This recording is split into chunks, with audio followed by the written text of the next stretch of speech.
agora sim, então, trazer aqui o Matheus para a nossa conversa. Matheus, estrategista da Empíricos. Matheus, obrigada mais uma vez por estar aqui com a gente. Seja sempre muito bem-vindo. Sempre um privilégio. Muito obrigado. Obrigada, Matheus. Bom, a gente começar aqui a nossa conversa, são várias questões, né, importantes que a gente está vendo, toda essa movimentação. O mercado reagiu bem, até inclusive ontem, desde a aprovação ali. Afinal, a aprovação foi depois do fechamento do mercado, mas o mercado estava naquela expectativa de que a primeira, né, etapa ali seria concluída desta PEC, que trouxe uma redução ali no número, no tempo, né, não no valor, o valor é o mesmo, mas uma redução para este aumento do teto de gastos em um ano. A gente viu ali uma reação positiva, o mercado tem reagido positivamente, apesar que temos aqui alguns ativos, né, pesando hoje. Queria trazer a sua visão em primeiro lugar, né, como que vocês estão trabalhando para essas últimas, né, os últimos pregões deste ano, perspectiva de vocês em relação a toda essa volatilidade que a gente está vendo que o mercado tem sofrido desde as eleições. A descrição foi perfeita. O que aconteceu nos últimos 2 meses foi uma sensibilidade exacerbada do mercado por razões políticas, por razões que estão descoladas, distanciadas do que a gente poderia estudar como fundamento, ou seja, o que a gente trabalhava como modelo, expectativa para resultado, fica distante do que a gente tem observado na tela. Tanto é verdade que a gente se observar, né, em termos de valuation, a Bolsa Brasileira estava barata antes e agora continua ainda mais barata, né? Mas tem aquela, sempre costuma se dizer, né, um ditado popular quase no mercado, que o que está barato pode ficar ainda mais barato, e é o que tem acontecido naturalmente, muito por conta dessas incertezas fiscais derivadas do novo governo, que não divulgou todos os nomes da equipe econômica, ainda está por divulgar, definitivamente será também gatilho de curto prazo para os ativos financeiros e, principalmente, 2 desdobramentos. A questão da PEC da transição e qualquer eventual ruído sobre o novo arcabouço fiscal que deverá ficar para o início do ano que vem, segundo a promessa do próprio futuro ministro da Fazenda, Fernando Haddad. O que a gente observou ontem foi uma melhora de humor que já vinha desde segunda-feira por conta dos atritos.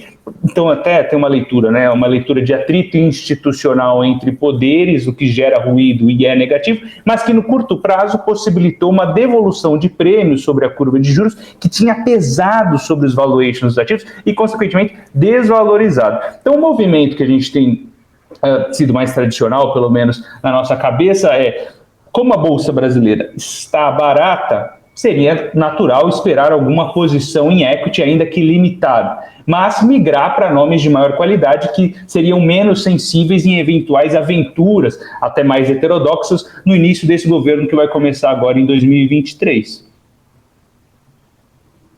Matheus, um ponto muito importante. O mercado, ele é muito dinâmico, né? Reage a cada notícia. A gente vê, né, toda uma grande, uma reação muito imediata, mas a gente também precisa entender, né, em relação a esse arcabouço fiscal, igual muito bem você colocou, né? O novo governo deverá e tem que apresentar até 31 de dezembro do ano que vem este novo arcabouço fiscal, até porque os benefícios sociais, eles são permanentes, eles continuam e a gente tem aí um problema equacional, né? Uma matemática aí que precisa ser equalizada, senão a gente só vai ver esses juros sendo empurrados, né, adiante e podendo trazer aí outros tipos de consequências, inclusive ruins para o nosso, né, para a nossa economia, né? Tem ainda um ponto aí muito importante para se discutir neste cenário.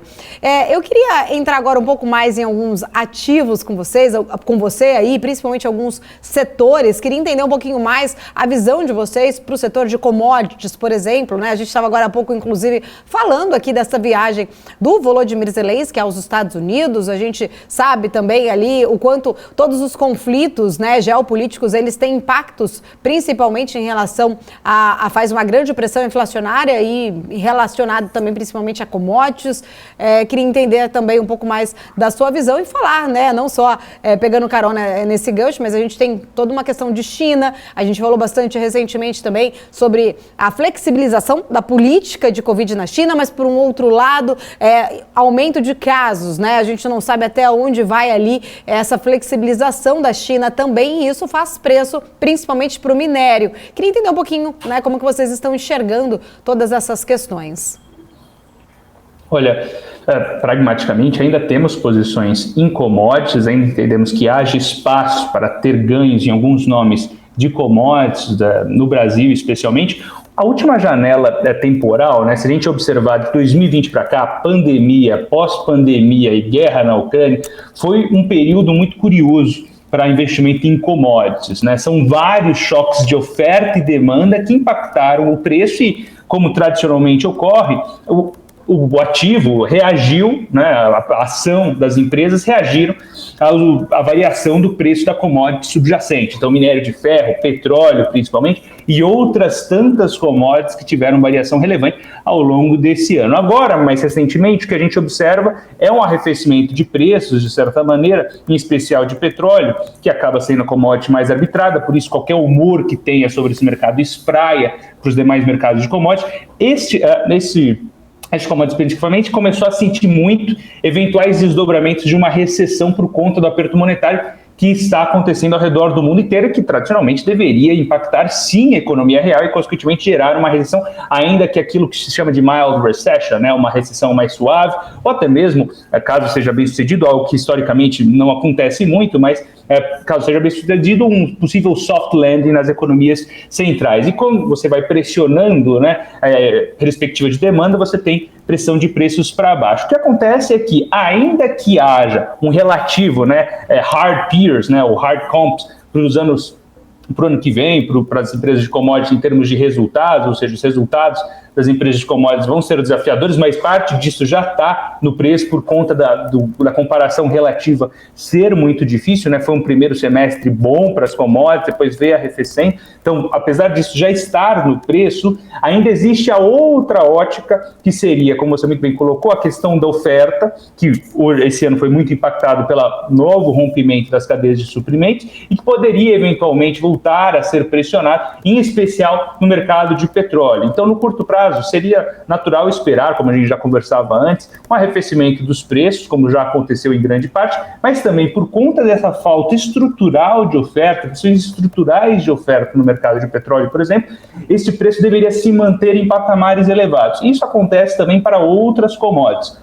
O terceiro ponto que eu gostaria de colocar também é a questão da China com a reabertura do país, que está tentando, pelo menos, lidar com a pandemia agora, diferente de como fazia anteriormente com a política de zero COVID, agora de uma maneira mais branda, né? Então você vai flexibilizando. É claro que isso tem tido uma resposta, claro, com o número de casos, mas que já era esperado. Acontece que quando a gente fala de números esperados na China, como é uma população muito grande, ele acaba sendo assustador em números de mortes potenciais, caso isso seja feito da maneira equivocada, e fica nesse receio. E agora, será que o governo vai voltar a fechar o país e, consequentemente, pressionar os preços das commodities para baixo? É uma possibilidade, por isso que no curto prazo ainda há incerteza sobre esse preço de commodity e, consequentemente, é negativo para esse vetor de preço. Mas estruturalmente, no médio e longo prazo, ainda há espaço para que haja posições de empresas relacionadas às commodities.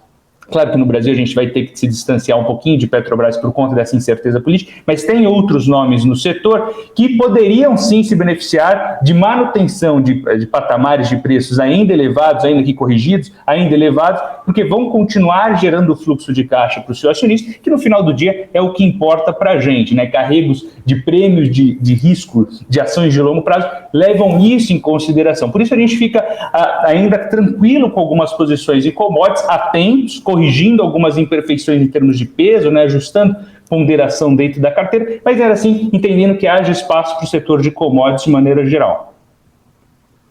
Vamos ver como que está agora, neste momento, nossas empresas, né, deste setor. Deixa eu ir com a Débora aqui para atualizar para a gente. Fala, Débora.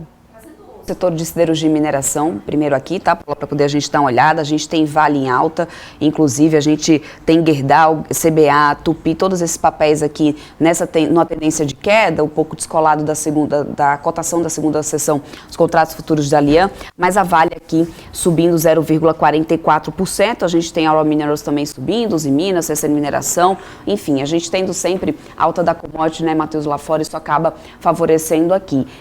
Antes de eu chegar até a perguntar especificamente de Vale para você estava falando aí em relação a Petrobras, e eu lembrei que eu dei uma olhada aqui, eu vi uma expectativa aí já, uma análise aí do pessoal do BTG em relação à demanda do petróleo para o ano que vem. Eles disseram que acreditam que a gente deve retomar a casa ali dos $100 o barril do petróleo no ano que vem, justo com essa questão da retomada da economia, e isso, né, demandaria, teria uma demanda energética maior, e isso poderia voltar aí o patamar do petróleo para os $100 a cotação do barril. Lembrando que a gente tem todas essas incertezas, como você mesmo falou, em relação à China. Você acha que seria muito otimismo pensar no barril a $100, ou seria mais realista trabalhar com esse patamar dos $80 o barril do petróleo, como a gente tem visto acontecer? Acho que a faixa entre 80 e 90 seria um cenário um pouco mais salutar, um pouco mais entendido como mais conservador, frente a essa ponderação um pouco mais otimista de $100 o barril, porque tem a questão da recessão que vai ser precificada ainda. Isso não foi precificado nos mercados centrais. Se observarmos, por exemplo, Estados Unidos, a gente teve muita sensibilidade com movimentações na curva de juros, mas ainda não teve em relação às revisões de projeção de resultados corporativos. Ou seja, a recessão não chegou ainda inteiramente nos preços ativos. O mercado tem tentado gradualmente precificar isso, mas toda vez que tenta entrar nessa narrativa de precificar recessão, ao invés apenas do aperto monetário, ele acaba incorrendo de erros, como foram esses vários bear market rally que a gente viveu ao longo de 2022. O que seria mais salutar seria uma correção forte dos ativos subjacentes por conta de uma precificação de recessão, e que, claro, que isso vai ter impacto também nas commodities e, consequentemente, um cenário mais construtivo para o petróleo, ainda que possível, ele fica menos provável, ou seja, voltar para patamares superiores a $100 o barril, com uma recessão no mundo, fica mais difícil. Mas por conta das razões de oferta e como choques podem acontecer, como aconteceram em 2022, seria uma faixa mais tradicional, seria entre 80 e 90, mais próximo de 90, porque se for uma mild recession, uma recessão mais leve, e as razões de oferta, né, se a gente tiver o OPEC, por exemplo, cortando produção, isso poderia pressionar de volta o preço para cima, sem falar também na reabertura chinesa, que será vetor de arrefecimento do temor de uma recessão global e impactos ou desdobramentos mais profundos dessa recessão. Ou seja, é possível sim entender um cenário mais construtivo para petróleo, mas talvez tanto otimismo para patamares superiores a $100 o barril seja demais por conta da tese de recessão global, que ainda não foi devidamente precificada pelos mercados centrais. Você viu, Matheus? Deixa eu te falar, agora em específico da Vale, né? Ainda com essa questão da China, porque não tem como a gente falar de setor de mineração sem falar sobre a China, claro que essa questão do relaxamento, da política da tolerância de Covid-0 por lá, já veio impactando bastante, favorecendo bastante a cotação do minério. Por outro lado, a gente tem a questão do setor imobiliário lá na China, e isso também é uma bola de neve que já vem ali guardada debaixo do tapete, né? Está sendo totalmente ofuscado ali esse problema por causa do Covid-19. É um problema que parece que foi empurrado com a barriga, mas ainda existe essa questão. Porém, por outro lado, a gente também não pode esquecer que temos outras demandas, por exemplo, Estados Unidos. Você acredita que, mesmo com esse cenário incerto da China, a gente pode continuar, as companhias aqui do Brasil, principalmente, por exemplo, a Vale, tem condições de continuar com esse patamar dos R$80 ali, 86, como a gente está vendo agora, o papel, diante dessa demanda também de retomada econômica nos Estados Unidos?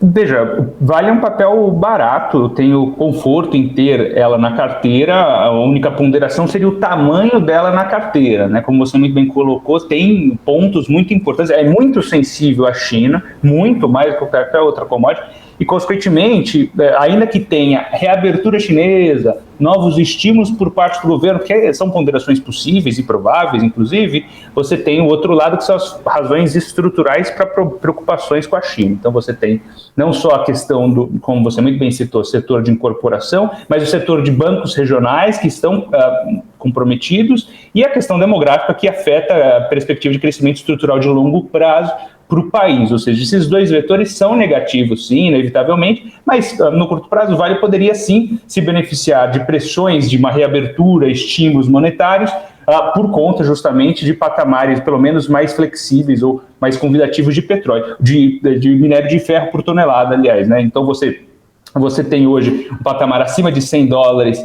a tonelada do minério de ferro, é o patamar que a gente trabalha com maior conforto, a gente trabalha até com patamares mais tímidos e estruturalmente se vale a pena carregar com patamares mais tímidos do que negociados agora, ou seja, Vale aguentaria desaforo em termos de posicionamento em carteiras de ações. Em outras palavras, né, então você tem para Vale um patamar muito barato, um prêmio de risco descontado, que vale a pena carregar, porque apesar desse receio de recessão, a China deveria ser um vetor, não de recessão no ano que vem, mas hoje já está passando por um ano difícil, né, e ano que vem seria um ano para tentar normalizar esse processo. Né? Foi um ano atípico, então ano que vem tem todo o processo de reabertura, tem um boom econômico, né? A gente observou isso nas economias ocidentais e não vai ser diferente para a China. O único receio são essas funções mais estruturais, mas que não devem impactar tanto o ano que vem, quando você tiver uma bonança maior, pelo menos. Mais do que em consenso, né, o que falou o próprio CEO, por exemplo, da Cosan, que entrou em Vale, aumentou a posição, inclusive, na companhia. Eu lembro que ele falou esses dias que entrou na hora certa, a Cosan fez essa compra na hora certa, os papéis da Vale estavam baratos, porque aí teve uma queda logo em seguida, o pessoal ficou questionando, né, como que ficaria ali Cosan. Então, tá mais do que certo o CEO, e o que você vê de geração de valor para a Cosan para esse ano de 2023, após esse novo posicionamento em Vale? Acho que você falou tudo, né? Conforto dá ter alocação de capital em Cosan e Vale, como eles são excelentes alocadores, talvez em termos de infraestrutura, os maiores alocadores de capital do Brasil. O Benzometo, um gênio, né, do empresariado brasileiro, realmente um homem diferenciado, e que colocou muito bem as palavras, um tipo de posicionamento que tem sinergia com as outras operações de Cosan. Quando a gente fala de Cosan, a gente fala um monte de coisa, né? A gente fala de Rumo, a gente fala de Compass, a gente fala de Move, a gente fala de Raizen. São várias coisas, vários vetores de geração de valor de longo prazo para o Brasil que com certeza vão se materializar ao longo do tempo em ganhos para os seus acionistas. E a alocação em Vale, assim como teve ceticismo com a alocação em Rumo no passado, com todas as tratativas envolvendo Raizen no passado, com recentemente a questão da Compass, vai se provar novamente, Cosan vai estar certo, uma das melhores ações da Bolsa, uma do que a gente poderia chamar de compounder da Bolsa brasileira. Fica claro que ali, quando a gente olha para a Vale, mais do que propriamente sinergia para as operações já existentes, a gente também está de olho no investimento que eles observam como sustentável dentro de Vale, que são os novos, novas avenidas de crescimento para a companhia, né, ligados à economia verde, né, minerais que vão beneficiar um mundo mais sustentável, um mundo mais verde, minerais que são para energia renovável, enfim. Então, isso também está de olho no investimento da Vale. Mas, em um primeiro momento, olhando mais, né, pé no chão, você já tem observações, por exemplo, quem transporta o minério de ferro da Vale, em grande parte, também é a Rumo, né, ferrovias. Então, você tem ganhos a se ter em combinação das duas empresas. Então, uma lição de alocação de capital, sempre a gente observa a Cosan. O investimento em Vale, na minha concepção, foi mal interpretado pelo mercado, teve um choque muito grande, inclusive deixou a empresa atenta a isso, né? A empresa veio de diferentes maneiras tentando conversar com o mercado para acalmar os ânimos, muita ansiedade também no mercado em um ambiente tão difícil, mas olhando para o longo prazo, que é a janela de investimento da Cosan normalmente, eu fico bastante tranquilo com esse investimento, tanto por parte da Cosan, como também a garantia, né, de um alocador deste calibre em Vale. Vale, falando um pouco mais sobre grandes empresas com peso aqui no nosso Ibovespa. Matheus, só para atualizar aqui uma informação que acaba de chegar, que o senador Jean Paul Prates, do PT do Rio Grande do Norte, está reunido agora com o Lula nesta manhã. Ele que é cotado aí para presidir a Petrobras, né, neste próximo governo. Inclusive, né, havia aí uma grande preocupação em relação ao nome, né, há ainda essa grande preocupação em relação ao nome que vai ser anunciado para a Petrobras, né, sobre todas essas questões políticas, né, da companhia. Esse é um ponto importante. Deixa eu ver com a Débora como que está o papel agora, para a gente falar mais com o Matheus, inclusive, sobre Petrobras. A gente tinha os papéis em alta, inclusive acompanhando a alta da commodity, Paula, mas agora está virando o papel de Petrobras, agora Petro 3 caindo, nesse momento 0,11, Petro 4 está no 0 a 0, né, invertendo aí, já testando o patamar negativo, papéis de Petrobras que subiam, devolve ganhos e agora passa a cair, Paula, ficar negativo. Bom, vamos voltar então, Matheus, falar um pouquinho mais de Petrobras, principalmente em relação, a gente não tem uma definição, né, é só uma informação que chega desse possível nome do senador, né, exatamente de Jean Paul Prates, para o comando da Petrobras. Petrobras é algo aí muito sensível, principalmente desde a mudança agora dessas leis das estatais também, né? Os investidores ficam muito cautelosos em relação à companhia. Eu queria entender um pouquinho também da visão de vocês para a Petrobras e também para o setor como um todo. Não, legal, a pergunta é ótima e vem em um excelente momento. Não vou medir palavras, né? A mudança da lei dos estatais foi péssima e as movimentações para a Petrobras são péssimas. Por isso que nós tomamos a decisão de, logo depois das eleições, sair dos papéis do ponto de vista de alocação para ganho de capital. Em termos de dividendos, é claro que existe a possibilidade de um arrefecimento dessa distribuição de dividendos nessa nova gestão, que virá, não sabemos quem vai ser, né? O Jean Paul Prates tem sido citado já há algum tempo para assumir. Ele tem uma abordagem bem diferente das que tinha sido feita na companhia até agora, mas a companhia também foi alvo, não podemos também deixar de lembrar, né, que a companhia foi alvo de certas tentativas de intervenção ao longo do próprio governo Bolsonaro em relação aos preços. Provavelmente haverá alteração no funcionamento da lógica de investimentos da companhia, o projeto de desinvestimentos da companhia. A Petrobras é uma companhia bem diferente do que era no final do governo Dilma, foi reestruturada, foi um processo bem sucedido de reestruturação, tem melhorado muito e aguentaria certo desaforo, mas também não pode errar a mão. Atualmente, a gente tem preferido ficar um pouco mais distantes desses nomes de estatais por conta das incertezas em quem vai assumir a empresa. Dos 37 ministérios, ele falou só 5, né? Estamos falando que ele vai até o final dessa semana anunciar mais. E o comando das estatais é a mesma coisa. Quem vai assumir o Banco do Brasil, quem vai assumir a Petrobras. De toda a gente ouviu do BNDES, né? Que também foi um nome ruim, né? Do ponto de vista mercadológico, do ponto de vista de investimentos ou de como a gente tem observado o BNDES. Ou seja, os sinais não são bons para as empresas estatais, pelo menos não no curto prazo. E estresse vai ser gerado ao longo do dia, provavelmente, se houver algum anúncio que seja mais ligado a linhas de pensamento não tão mercadológicas como a gente observou nos últimos anos. Ou seja, é uma situação bastante complicada para o nome de Petrobras, não é o único nome para exposição no setor, a gente, por exemplo, tem nomes como 3R, que a gente somos mais construtivos também para a surfar onda. É claro que Petrobras é uma excelente empresa, mas sofre esse revés de interferência política, né? Por isso que tem que ser observado com atenção e tem que esperar para ver qual será o nome de fato a ser indicado. Eu acho difícil o Lula indicar um nome de mercado depois de tanto show que ele fez, não só para as estatais, né, mas também para os nomes dos ministérios. Então seria algo já em parte especificado pelo mercado, mas que, claro, vai ter um efeito sistêmico, porque Petrobras tem um peso muito grande do Ibovespa, né? Então você acaba tendo um espraiar de humor para os demais nomes. É algo a se observar ao longo do dia, né? É um jogo em aberto. Uhum.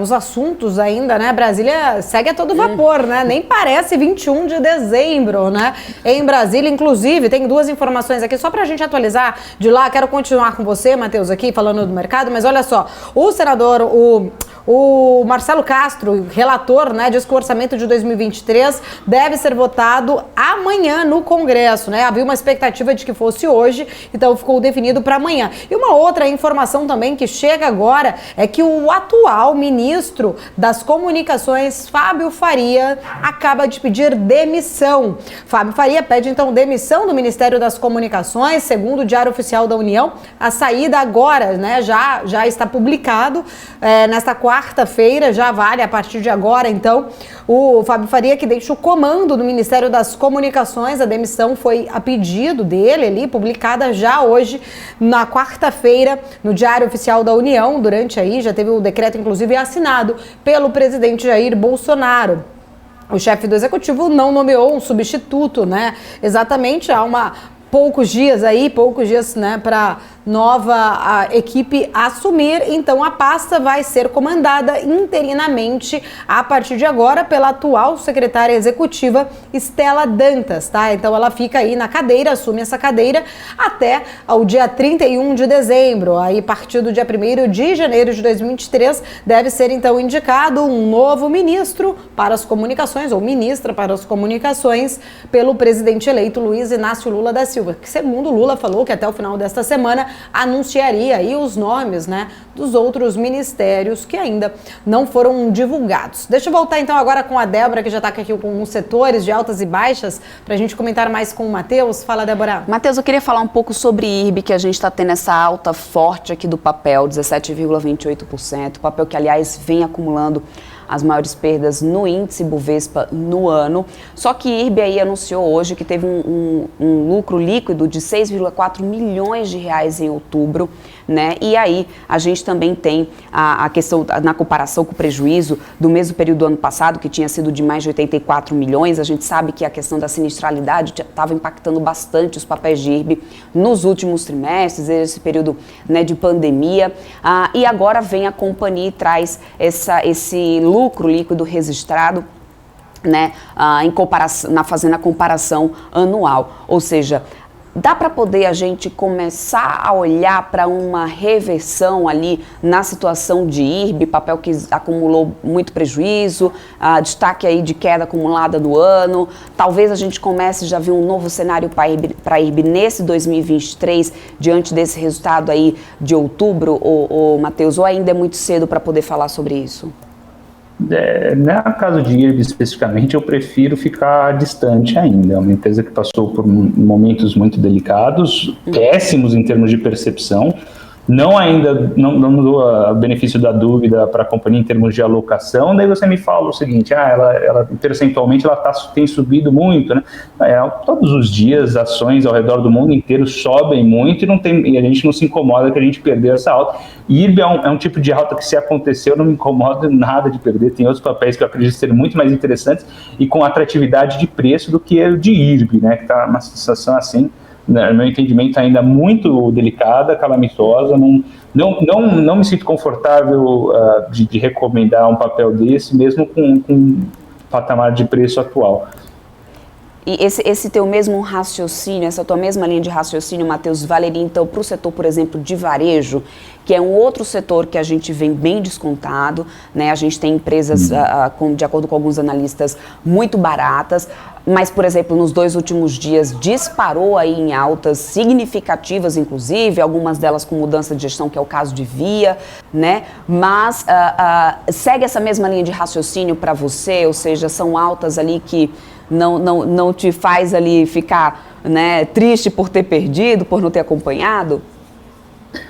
Dentro de varejo, né, a gente poderia segregar um pouquinho dos nomes de qualidade, dos nomes mais sensíveis que a gente tem observado. Por exemplo, a gente observar o nome de Arezzo, o nome que é varejo, né, mas a gente está ligado mais de calçadista, etc. e tal, é um nome que eu não me sinto incomodado de recomendar. A gente tem posição, eu gosto de Arezzo, um nome premium de qualidade. Eu acho que dentro desse setor, olhar para nomes de qualidade é diferenciado, né? Daí você tem esses nomes um pouco que tem, como você muito bem colocou, vem se sensibilizando mais. É o caso de Via Varejo, é o caso de Americanas, é o caso de Magazine Luiza, que são casos bem mais delicados, né? Se a gente observar, você poderia até comentar comigo, nossa, o valuation de lojas americanas está barato. Também não me sinto confortável em recomendar lojas americanas neste momento.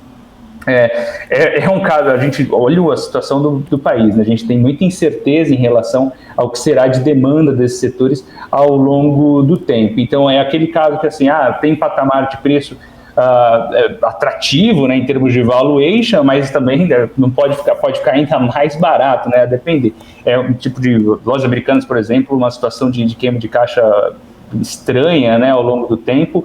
Não fico confortável com o operacional dessa companhia ou com a companhia de Via Varejo, mas olhando para nomes premium, né, daí já fica um pouco mais interessante. Eu gosto de olhar, eu citei Arezzo anteriormente, a gente olha também Renner, né, nomes de maior qualidade desses setores, que seriam players consolidadores, né, nesse patamar de preço. Então, se você vê um nome de qualidade, é melhor que ele tome o risco para reestruturar a operação do que você e ser o acionista propriamente. Você pega uma segunda derivada, claro que não com a mesma amplitude, mas como eu falei, o ambiente não é... Depois de 3 anos, né, 2020, 2021, 2022, muito penosos para os investidores brasileiros, a Bolsa mente quando ela conta essa performance, né? Não a B3, obviamente, estou falando a performance do Ibovespa propriamente, é mentirosa, porque tem uma distorção de peso no interior deste índice.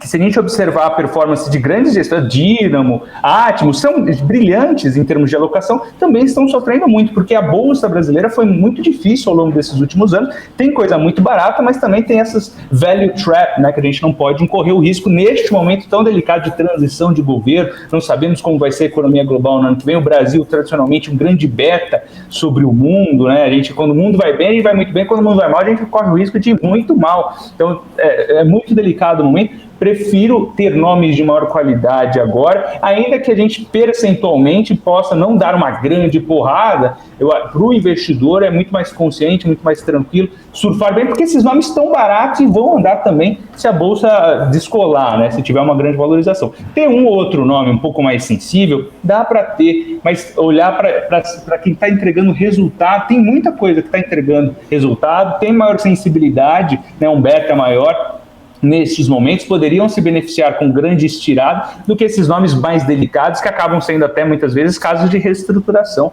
como esse que a gente conversou agora há pouco. Perfeito. Deixa eu trazer aqui uma dúvida do chat. O pessoal está pedindo, viu, Matheus? O Luiz Carlos Abel, ele está pedindo para a gente comentar sobre Celulose e Suzano.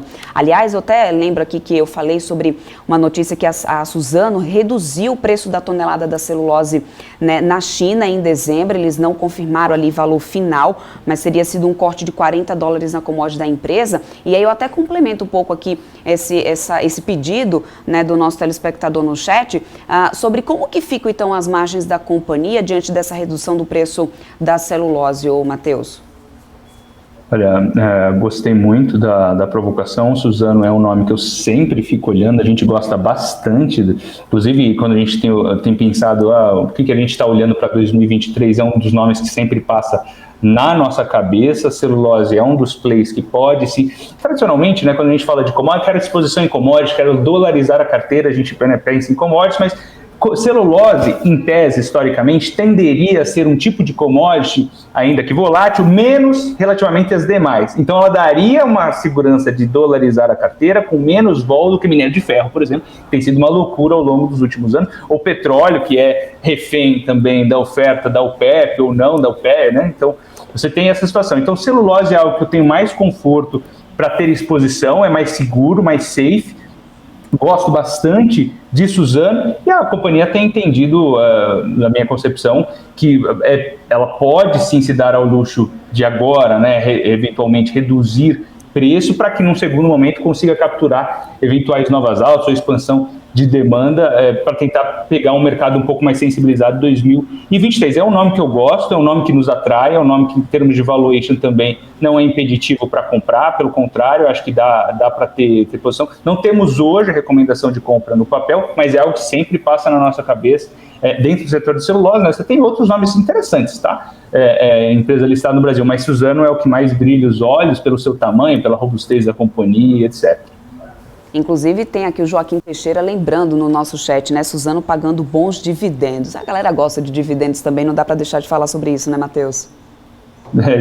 Aliás, carteiras de dividendos em 2022, né, se provaram grandes vencedores. A gente tem um portfólio de ações só de dividendos. Em momentos inflacionários, os investidores eles tendem, na média, a migrar para o que paga yield, né? Então, você tem ativos que não têm carrego perdendo para ativos que pagam yield, na média, historicamente pelo menos. Então, em carteiras de dividendos esse ano, foram muito bem, se mostraram muito mais resilientes, e ainda tem espaço para o ano que vem, porque o Brasil não resolveu o problema da inflação, a inflação veio para ficar no âmbito global e a gente ainda teria mais para carregar, principalmente nesses nomes de qualidade que pagam dividendos. Gosto bastante de calls de dividendo para o momento atual. Vou aproveitar que você tá falando sobre Suzano, a Tamara está aqui pedindo no nosso chat, Tamara Afonso, ela diz assim, por favor, pode falar também de Klabin? É o mesmo cenário de Suzano? É a pergunta. É um pouco diferente por conta dos produtos que a Klabin tem no seu leque, né, e também em termos de porte, mas a ideia é um pouco parecida, viu? Confesso que eu não tenho tanta profundidade em Klabin como eu tenho para falar de Suzano, né? Não quero incorrer de alguma irresponsabilidade, tem muita gente que gosta de falar de vários nomes, mas entre as duas eu ainda prefiro Suzano, mas Klabin é um ótimo nome também, tá certo? É só que ela pega um vetor um pouco diferente da própria Suzano, apesar de estar ligada ao setor de celulose também. Matheus, vamos ver se você consegue também ajudar um grande telespectador nosso, que é o Rui das Neves. Ele está pedindo aqui, eles que não acham mais o código da cotação da celulose. Você tem mãos aí para poder passar para ele? Dá para poder salvar aí o Rui das Neves, que não está mais conseguindo achar o código da cotação da celulose? O código da cotação da celulose, é isso que ele está pedindo. Não acho mais o código da cotação da celulose. Você tem mãos para passar, Matheus? Se você quiser, eu normalmente uso da Bloomberg, né? Se você entrar no portal da Bloomberg, você consegue puxar ele. Mas se você quiser um portal que ele sempre vai te dar, portal gratuito, né? Tem o Trading Economics, que ele consegue te dar a cotação da celulose para você acompanhar, né? Eu acho que em termos de gratuito, eu acho que dá para fazer um bench ali. Perfeito, é isso, viu? Obrigada, Matheus. Obrigada mesmo. Deixa eu aproveitar Imagina, fica à disposição. Mais uma só para a gente finalizar, Matheus. Aproveitando, né? O pessoal do chat agora resolveu perguntar, então vamos lá. O Luiz Carlos Abel, ele está pedindo para falar um pouquinho sobre BRF. A gente falou sobre China, né? Ainda ele falou, é possível falar sobre BRF, China? A gente tinha falado mais, principalmente em relação ao minério, toda aquela preocupação em relação à China, mas ele está perguntando agora sobre BRF, só para a gente falar um pouco. Olhando para a proteína animal, né, também foi muito sensibilizada ao longo do ano. Em um ambiente de recessão, elas tenderiam a sofrer mais, é um tipo de business muito complicado em termos de ciclo, né? Então o ciclo operacional de proteína animal, a gente brinca às vezes, né? Nem o pessoal que trabalha com proteína animal entende como funciona o ciclo operacional muitas vezes, é uma brincadeira obviamente, mas por conta da complexidade. Um ambiente de recessão, historicamente ela deveria sentir um pouquinho mais, então eu também não tenho proximidade hoje, né, nesse tipo de tese. Em termos de commodity, prefiro outras coisas, né? Petróleo em nomes privados, aqui no Brasil, lá fora também, a celulose que também a gente está cotando, Vale em termos de minério de ferro, e aço, como Gerdau, né, nome premium do setor. Agora, proteína animal eu não teria hoje em carteira, apesar de você ter alguns nomes que de fato começam a atrair o nome, dá para entender como mais tranquilos, né, em termos de valuation, mas talvez o ano de 2023 seja um pouco mais complicado em termos a depender da profundidade da recessão que a gente for passar. Maravilha, obrigada, Matheus, quero agradecer, sempre um prazer recebê-lo aqui na nossa programação, você, todo o time, obrigada, seja sempre muito bem-vindo. Muito obrigado. Obrigada, até a próxima, tchau, tchau.